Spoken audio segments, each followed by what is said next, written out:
Hi students.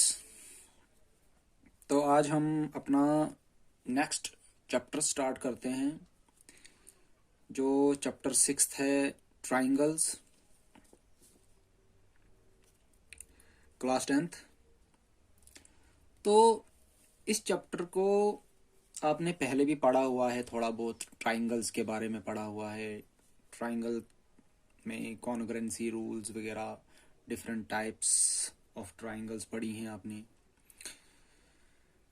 तो अब हमें इस ट्राइंगल में कुछ और थोड़ा सा आगे बढ़ना है। इस ट्राइंगल में क्या होता है, क्या क्या चीज़ें हैं, वो सारी डिस्कस करनी है। तो थोड़ा सा हम रिवाइज करते हैं जो हमारा ट्राइंगल है। ट्राइंगल होता है क्या, ये तो सब बच्चों को पता है। 3 sided closed polygon. 3 sided closed polygon, इसको हम ट्राइंगल बोलते हैं। जैसे हमारे पास फिगर है,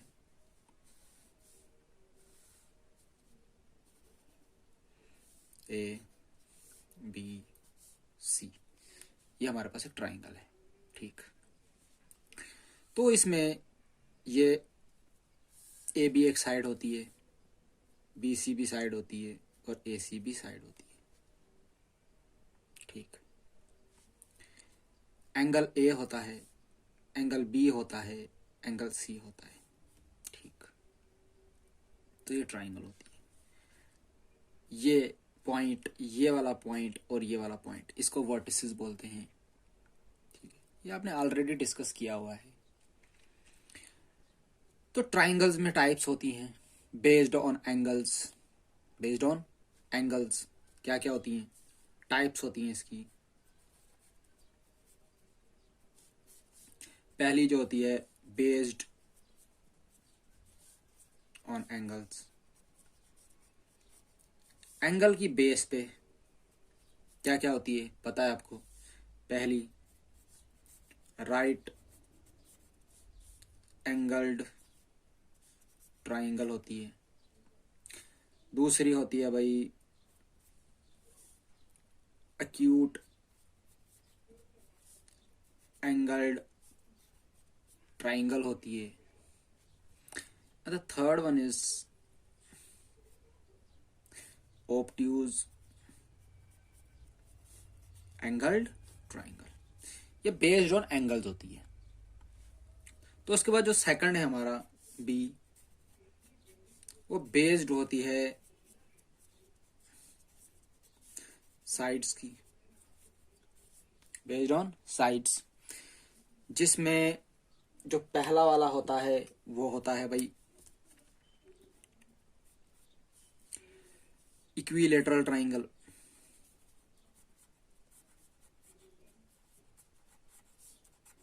वो ट्राइंगल जिसकी सारी साइडें बराबर होती हैं। दूसरा होता है भाई आइसोस्केलस ट्राइंगल, जिसमें 2 साइडें बराबर होती हैं। थर्ड वन होता है हमारा scalene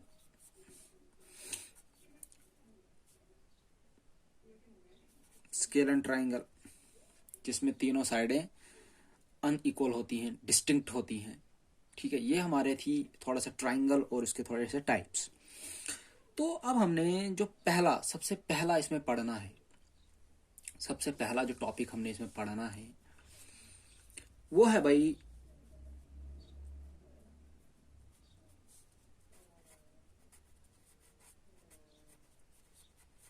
congruent figures. Congruent figures, ठीक है। ये आपने पहले भी पढ़ा है 9th क्लास में। कॉन्ग्रेंट फिगर्स क्या होती हैं? कॉन्ग्रेंट फिगर्स, आप किसको कॉन्ग्रेंट फिगर्स बोलते हैं? आप कहते थे सर अगर हमारे पास 2 ट्राइंगल्स हैं, 2 स्क्वायर हैं, 2 सर्कल्स हैं, तो तब हम उनको कॉन्ग्रेंट कब कहते थे? जब सपोज हमारे पास 2 ट्राइंगल्स हैं, 2 ट्राइंगल्स हैं,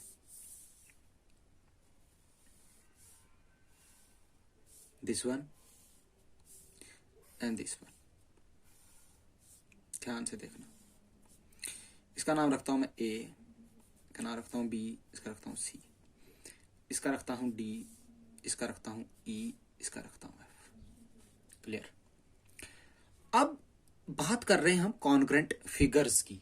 फिगर्स में हमने कंसिडर की है ट्राइंगल्स, क्योंकि हम चैप्टर ही हमारा है जो ट्राइंगल्स है, तो हम डिस्कस ही करेंगे ट्राइंगल्स पे।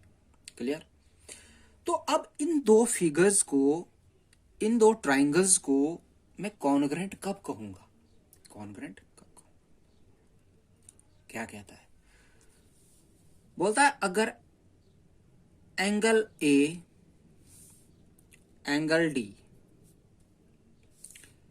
एंगल बी, एंगल ई और एंगल सी और एंगल एफ, समझना, अगर ये सारे एंगल्स बराबर हो। कैसे? अगर एंगल ए और एंगल डी बराबर हो, एंगल बी और एंगल ई बराबर हो, एंगल सी और एंगल एफ बराबर हो। पहली बात, पहली बात। दूसरी बात बोलता है अगर ये साइड, ये साइड, ये साइड, ये साइड, ये साइड और ये साइड, देखना आपको समझने में आसानी आएगी मैंने ये कैसे कैसे फिगर बनाई है। आप देख सकते हो यहां पे मैंने एंगल बनाया, एंगल ए, यहां पे बनाया मैंने एंगल डी। क्लियर। इस एंगल को एक लाइन लगा के रखी, इस एंगल को भी एक लाइन लगा के रखी। That means this angle and this angle, this angle and this angle, that mean यहाँ पे टू लाइन्स, यहाँ पे भी टू लाइन्स है। This angle and this angle, that means यहाँ पे तीन लाइनें लगाई, यहाँ पे भी तीन लाइनें। अब इस साइड को, ए बी साइड को एक लाइन लगाइए, इधर ए डी ई लाइन को एक लाइन लगाइए, डी साइड को एक लाइन लगाइए, सिमिलरली वैसे ही। ठीक है। तो ऐसा मैंने क्यों किया? ऐसा मैंने क्यों किया? क्योंकि इनको हम बोलते हैं कॉरस्पॉन्डिंग पार्ट्स। इनको क्या बोलते हैं? Corresponding parts. सपोज ये वाली ट्राइंगल, इस ट्राइंगल को मैं उठा रहा हूं, सपोज इस वाली ट्राइंगल को मैंने उठाया, इस ट्राइंगल के ऊपर रखा। इमेजिन, थोड़ा सा इमेजिन करो, इस ट्राइंगल को उठाया, इस ट्राइंगल के ऊपर रखा, तो ए के ऊपर कौन आया? ऑब्वियसली डी आया। बी के ऊपर कौन आया? ई आया। सी के ऊपर कौन आया? एफ आया। और ए बी साइड के ऊपर कौन सी साइड आई? D E side. That is why we called it corresponding parts. तो अगर क्वेश्चन है, अगर दो ट्राइंगल्स की कॉरस्पॉन्डिंग एंगल और कॉरस्पॉन्डिंग साइड्स बराबर हुई, क्या बोल रहा हूं मैं? अगर दो ट्राइंगल की corresponding angles and corresponding sides बराबर हुई, तब मैं उनको क्या कहूंगा? कॉन्ग्रेंट। तब क्या कहूंगा मैं? उनको कॉन्ग्रेंट। तो लिखेंगे कैसे? टू फिगर्स, जनरल बात है, टू फिगर्स ब्रैकेट में लिख देता हूं मैं ट्राइंगल्स। ठीक है, हम क्या पढ़ रहे हैं? Triangles are said to be congruent, said to be congruent if their corresponding angles and sides are equal.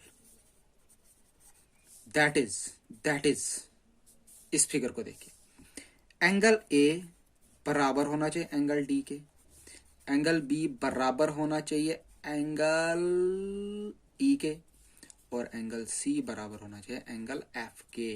Clear? यहां तक बात क्लियर? अब आगे, एंड ए बी बराबर होना चाहिए डी ई के, बी सी बराबर होना चाहिए ई एफ के, और ए सी बराबर होना चाहिए डी एफ के। तो अगर ऐसा हुआ तो मैं इन दो ट्राइंगलों को क्या कहूंगा? कॉन्ग्रेंट। क्लियर? तो लिख कैसे?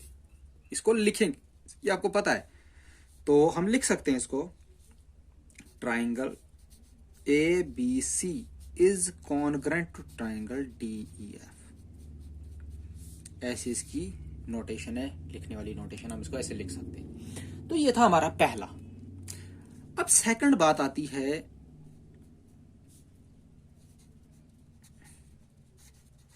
Similar figures. सिमिलर फिगर्स, अब ये आपको कॉन्ग्रेंट तो समझ आ गई। अब थोड़ा सा हम डिस्कस करते हैं सिमिलर फिगर। फिर से हम दो ट्राइंगल्स बनाते हैं, समझना, अच्छे से समझना।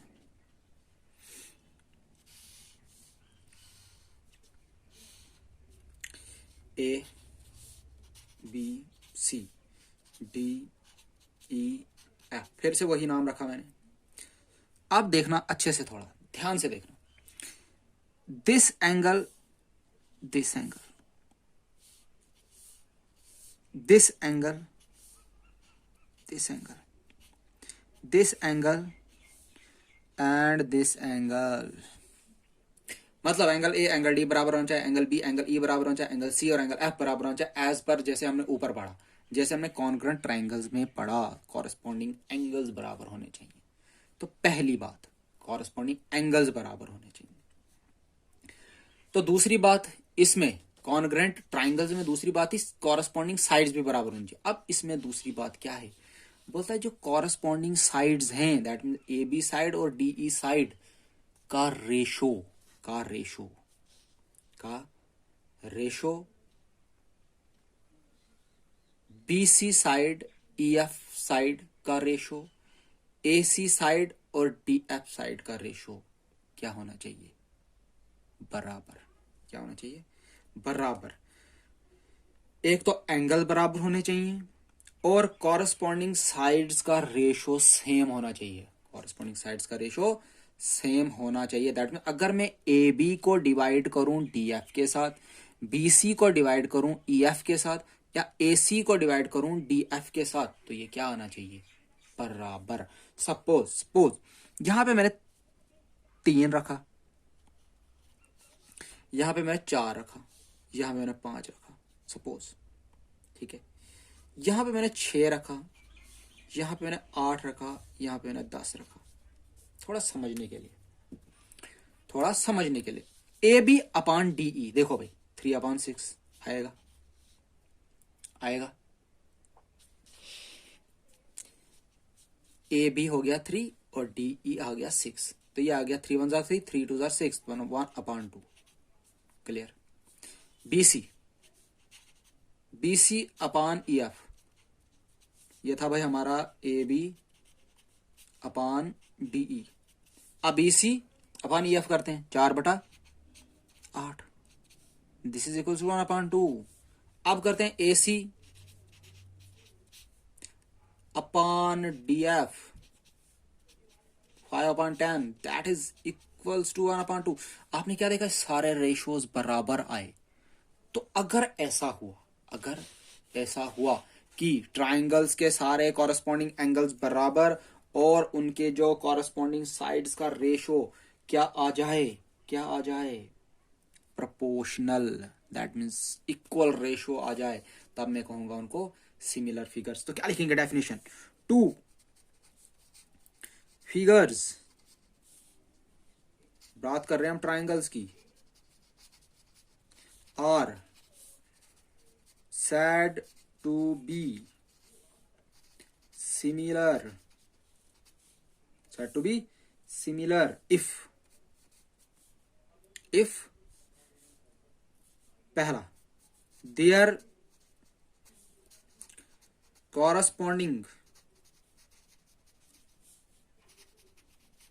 angles are equal, अगर उनके कॉरेस्पॉन्डिंग एंगल्स क्या होंगे, इक्वल होंगे, ठीक है। दूसरी बात, if there corresponding sides are in the same ratio, बोलो या प्रपोर्शन बोलो, ठीक है, प्रोपोर्शन किसको बोलते हैं, जब दो रेशियोज की वैल्यू सेम आती है तब हम बोलते हैं प्रोपोर्शन। ठीक है, तो ये हो गया हमारी definition. That is angle A, angle D, angle B, angle E, और angle C, angle F. Clear? And A B upon D E, B C upon E F, and A C upon D F क्या होना चाहिए, same. क्या होना चाहिए, same. लिखा है यहाँ पे इक्वल टू होने चाहिए सारे दायरे में, सेम वैल्यू आनी चाहिए। तब हम दो फिगर्स को क्या कहेंगे, सिमिलर। क्या कहेंगे, सिमिलर। तो ये था हमारा बेसिक कंसेप्ट इसका। थोड़ा सिमिलर फिगर्स क्या होती है, कॉन्ग्रुएंट फिगर्स क्या होती है। तो अगली वीडियो में हम इसकी थ्योरम, फर्स्ट थ्योरम करेंगे, बेसिक प्रोपोर्शनलिटी थ्योरम। तो इसको आप अच्छे से लर्न कर लो। तो अगली वीडियो में हम क्या पढ़ेंगे, इसका basic proportionality theorem. So please pause the video and note it down.